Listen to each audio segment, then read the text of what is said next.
بسم الله الرحمن الرحیم. السلام علیکم و رحمت الله و برکاته. بیننده های عزیز و ارجمند، امید است که خوب و صحتمند باشین و روزهای ماه مبارک رمضان به خوبی سپری کنید. امروز آمدیم به یکی از تاریخ‌ترین و معروف‌ترین مسجدهای افغانستان که در ولایت کابل در شهر کابل موقعیت دارد. بله، در مسجد پل خشتی هستیم و امروز قرار است درباره مسجد پل خشتی به شما معلومات ارائه کنیم که درباره تاریخچه و قدامت تاریخی مسجد به شما معلومات بدیم. و بله، چون که ماه مبارک رمضان است، اینا هم برنامه ویژه افطاری هم داره و درباره برنامه ویژه افطاری که کی تهیه کرده درباره از این هم به شما معلومات میدیم. با ما باشین، انشالله با مسئولین این مسجد صحبت های می داشته باشیم.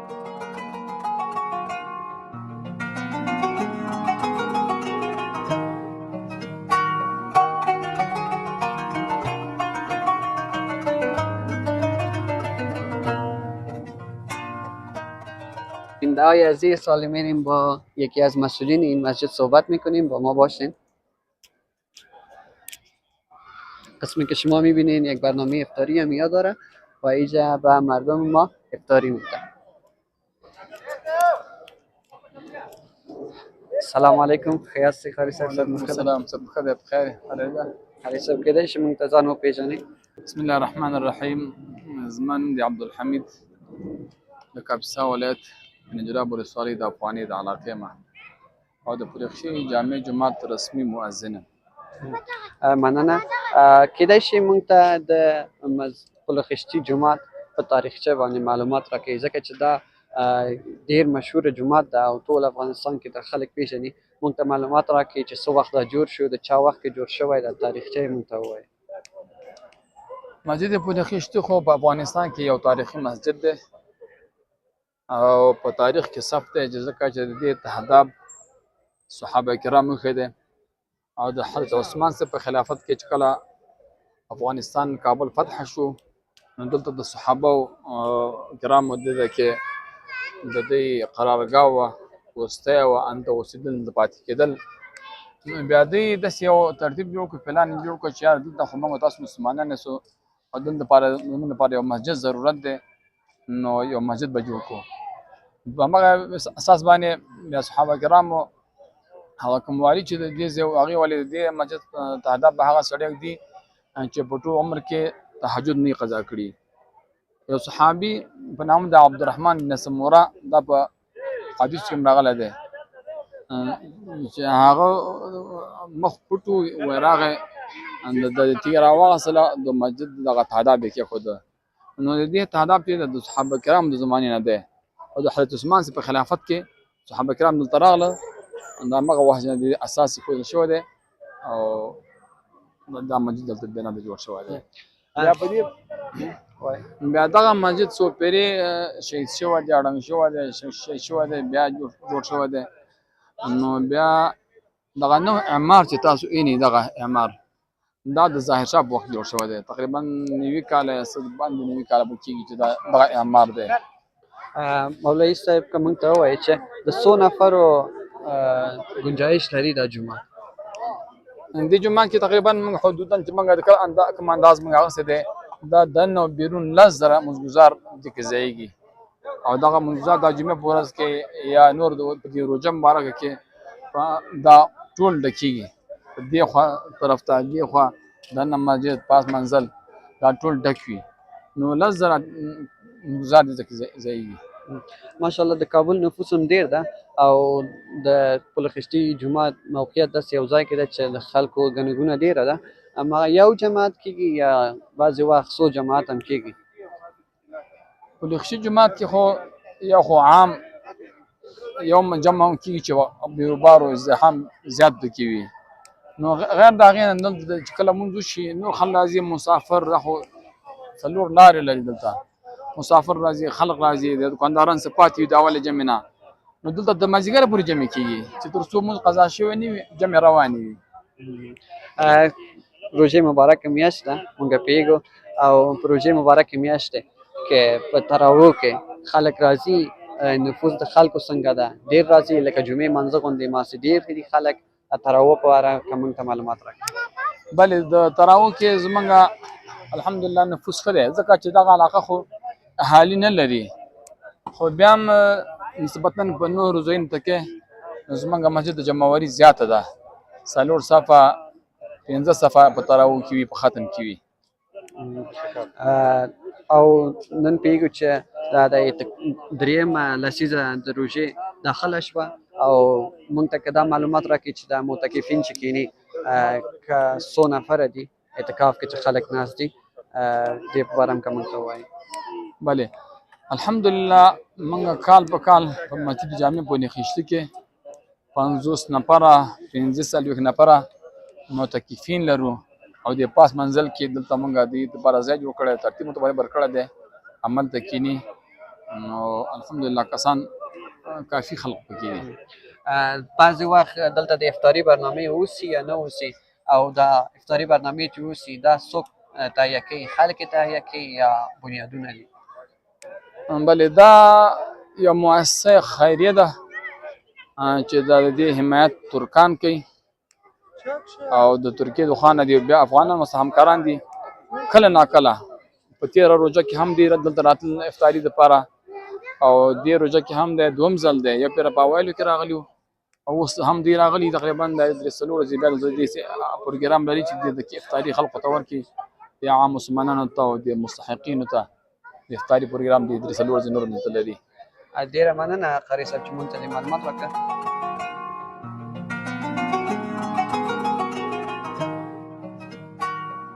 تشکر از قاری صاحب عزیز، معزن مسجد پل خشتی که به ما معلومات داد درباره تاریخچه پل خشتی و قدامت پل خشتی.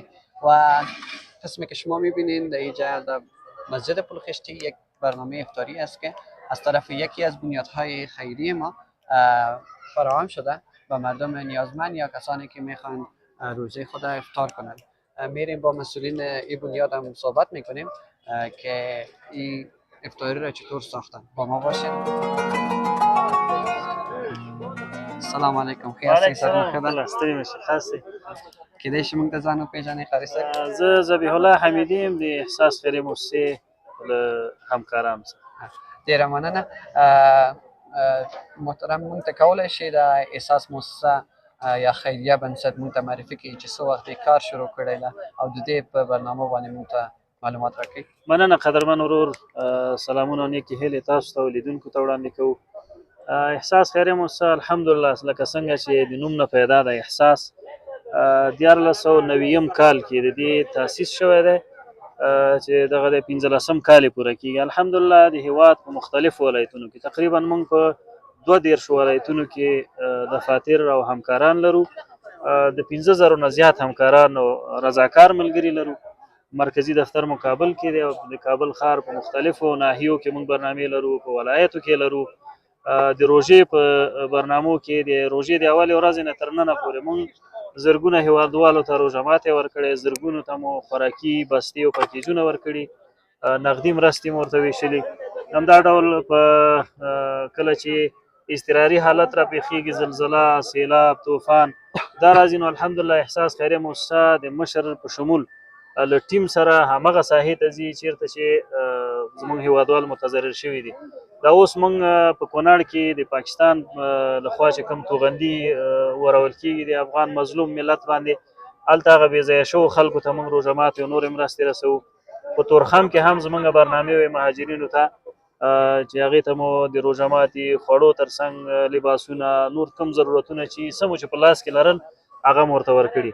همدا ډول موږ هرات کې کله چې ایران مهاجرین په زور ویستل کېدل افغانان، هلته مو هم د ورځې تقریبا تر 10,000 کسانو پورې موږ پخه ډوډۍ او نورې مرستې ورته رسولې.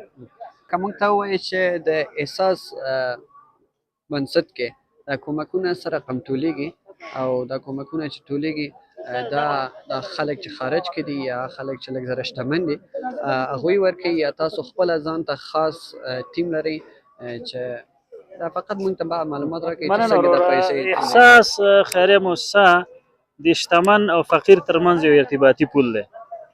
طبیعي خبره ده چې هیڅ مؤسسه خپل امکانات نه لري، دا به د نورو پر مټ باندې ځي. موږ څو قسمه مرستې دي، یو دا ده چې داخلي تجاران هغه موږ تمویلوي، بل اکثریت مرستې زموږ د بهر نه دي، هغه افغانان چې هلته تللي دي بهر اوسېږي د هېواد د دنیا په مختلفو ملکونو کې، نو هغه ځینې هغه خپل صدقات و هغه خپل میاشتنۍ مرستې هغه احساس ته رالیږي، بیا موږ په مختلفو برنامو کې تطبیقوو. موږ چې ګورو نن تاسو د پلخشتي جومات خلکو ته افطاري ورکوي، که موږ ته ووایي چې څو نفرو ته نن افطاري دلته ورکوئ؟ مننه. نن 1500 نفرو ته افطاري ده او دا هم د 2 خویندو لخوا چې اصلا افغانان دي او کاناډا کې اوسېږي دي، هغوی صدقه ده. انشاءالله دا به څو ورځې دوام کوي د دوی دا مرسته. مخکې هم تاسو افطاري ورکړې ده؟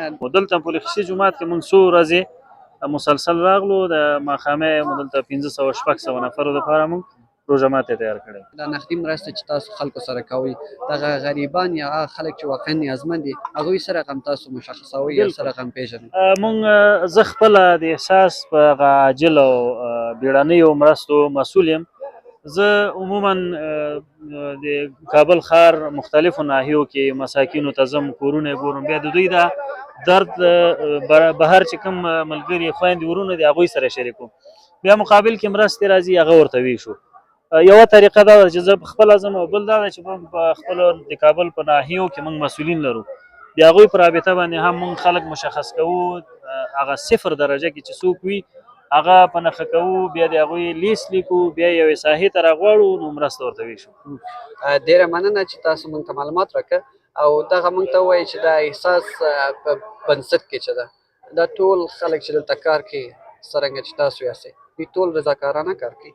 الله دې خیر درکړي ورور. نه رضاکار خو رضاکاري یو خو هغه رسمي وخت دی، عموما د دفاترو رسمیات 8 ساعته دي، د 8 نه تر 4 بجو پورې، خو الحمدلله زموږ رضاکاري په دې کې ده چې موږ تر 14 ساعته 18 ساعته پورې کار کوو. موږ د کابل په مرکزي دفتر کې یو ټیم ملګري لرو چې تقریبا 13-15 نفره موږ دلته لرو، چې دا طبیعي ده چې 14-18 ساعته وخت ورکړی نو هغې ته به یو مقدار کم معاش ټاکل کېږي. یو په ناحیو کې چې کوم مسؤلین موږ لرو رضاکار لرو کابل کې چې هغوی په نورو ځایونو کې وظیفې لري بیا موږ سره رضاکار دي. ډېره مننه قاري صاحب، انشاءالله ستاسو د کومکو ته خدای اجر ورکړي او هغه خلک چې د خارج نه کومک یې کړی ده خدای دې هغوی ته هم خیر ورکړي. ډېره مننه چې موږ ته وخت راکړ. الله دې خیر درکړي. ډېره مننه.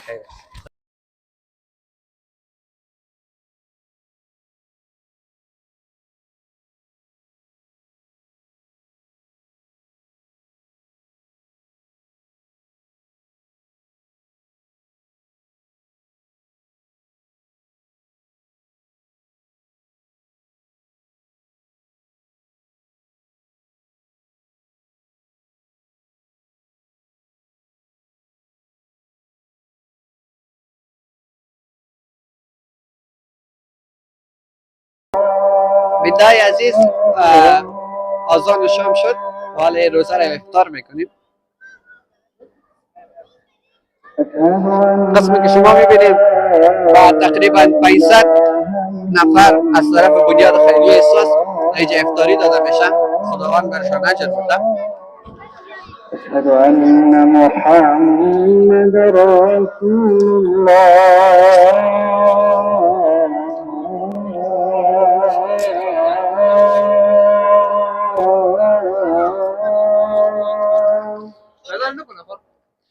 نه پیدا کی خیره خبرې کوي یا نه کوي؟